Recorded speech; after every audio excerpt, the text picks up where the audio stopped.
दूंगा, बस टाइम जितना है आपके पास उसमें अपना बेस्ट दो, ठीक है। और मैं आपको बता रहा हूँ कंपटीशन टफ है, लेकिन टफ कंपटीशन, जितना कंपटीशन टफ होता है ना उसके रिजल्ट्स उतने ही शाइनिंग होते हैं। इस बात का ध्यान रखें कि जितना कंपटीशन टफ होता है उसके रिजल्ट्स उतने अच्छे होते हैं, क्योंकि टफ कंपटीशन में आप भी उसी टफ कंपटीशन के लिए मेहनत करते हैं।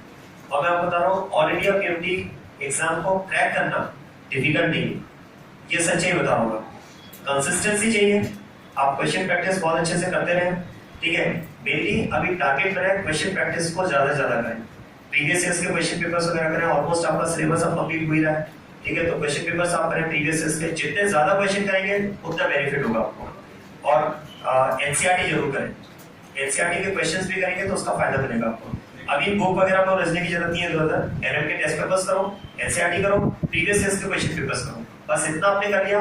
बस ये ध्यान रखना जो भी एरर्स हम कर रहे हैं उन एरर्स को एग्जाम तक एलिमिनेट करते जाओ। अगर आपने एरर्स को एलिमिनेट कर दिया ना, क्या बता रहा हूँ, 2-3 साल पहले आईटी इंस्टीट्यूट का एक इंटरव्यू आया था, मतलब टॉपर था वो आईटी टॉपर, उसने एक ही बात कही कि मैं हर माइनर टेस्ट में जो भी मैं मिस्टेक्स करता था उन मिस्टेक्स को मैं चेक करता था, मतलब वो एनालिसिस में करता था कि मैंने कहां पर मिस्टेक की, और मेरा यही टारगेट रहता था कि मैं इस मिस्टेक को रिपीट ना करूं पूरे साल भर। मैं बता रहा हूं जितना टाइम आपके पास है, जो मिस्टेक्स आपने अभी तक की है अब एक बार एनालिसिस कर लो, और उन मिस्टेक्स को हमें रिपीट नहीं करना है। ये अगर आपने टारगेट बना लिया ना, तो मैं आपको बता रहा हूँ सिलेक्शन तो बहुत आराम से होगा, ठीक है। और कौन क्या कर रहा है, कितना कर लिया उसने, कितने चैप्टर कर लिए, मैंने 10 कर लिए, मैंने वो पूरा सब्जेक्ट निपटा लिया, इन डिस्कशंस में उलझने की जरूरत नहीं। ये होता है स्टैंडर्ड डिस्कशन, और इसकी वजह से अननेसेसरी क्या होता है, कहने वाला कह के चलाता है, रात आपकी खराब। सच्चाई है। और देखो अभी तो इंटेंशनली होता है, बोले आज संडे का, आज दिन भर में मैंने 4 चैप्टर फ्री कर दिए, 4 चैप्टर कंप्लीट कर दिए, 2 रात को कर दूंगा, ठीक है। वो 2 हुए नहीं हुए पता नहीं, वो 4 होंगे नहीं होंगे, पर तुम्हारे जरूर उसमें टाइम खराब कर दिया, ठीक है। इसलिए आपको कंपटीशन करना है, अपने आप से करो, क्योंकि देखो सामने वाला किन कंडीशंस में पढ़ रहा है, कैसे पढ़ रहा है, क्या सब्जेक्ट पढ़ रहा है, कौन से 4 चैप्टर उसने कंप्लीट किए, उसके वो 4 चैप्टर पहले कितने तैयार थे, इसका भी तो कंपैरिजन होना चाहिए ना।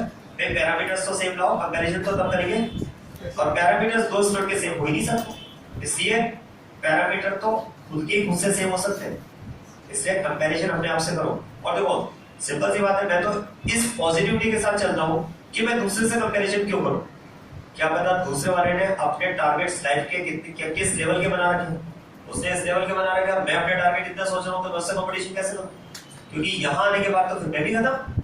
अरे मुझे अगर उससे कंपटीशन करना है तो उसका टारगेट तो इतना था, वो टारगेट जिस दिन मैंने अचीव कर लिया बात खत्म हो गई फिर तो, जबकि मेरा टारगेट ऊपर है।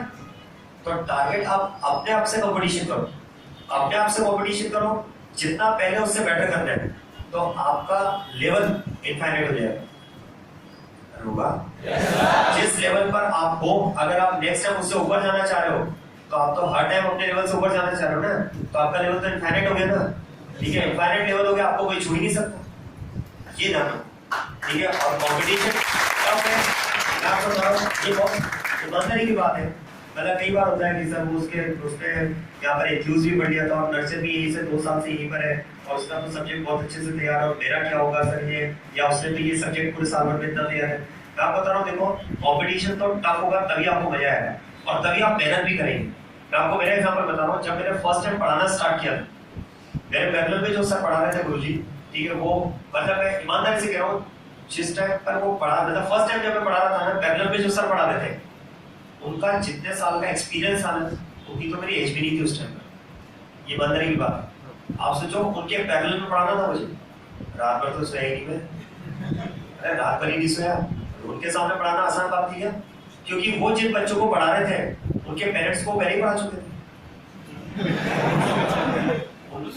सही बात है, वो बहुत फेमस पर्सनैलिटी ऑलरेडी की, और जिन बच्चों को पढ़ा रहे थे उनके पेरेंट्स को पढ़ा चुके थे। अब आप सोचो जिनके पेरेंट्स, जिन टीचर से पढ़े पेरेंट्स और डॉक्टर बने, उन पेरेंट्स को तो अगर वही टीचर मिल जाए अपने बच्चों के लिए तो वो किसी दूसरे टीचर की तरफ देखेंगे क्या, हो ही नहीं सकता, मतलब ही नहीं, ठीक है। वहां उस कंपटीशन, मतलब कंपटीशन तो क्या नहीं को गुरु है वो, लेकिन फिर भी प्रोफेशनली बात करूं तो ऐसे कंपटीशन में पढ़ाना था मुझे, लेकिन ठीक है जब वो कंपटीशन इतना बड़ा टारगेट दिखा तो मैं तो सोच रहा हूँ कि उस बड़े टारगेट सामने अगर मैंने इतना भी टारगेट पूरा कर लिया तो मैंने तो बहुत बड़ा टारगेट हो गया, तो इसलिए टारगेट अगर पड़ा है ना सामने कंपटीशन में, घबराना नहीं है, तोड़ के रख देना टारगेट को। Wish you all the best.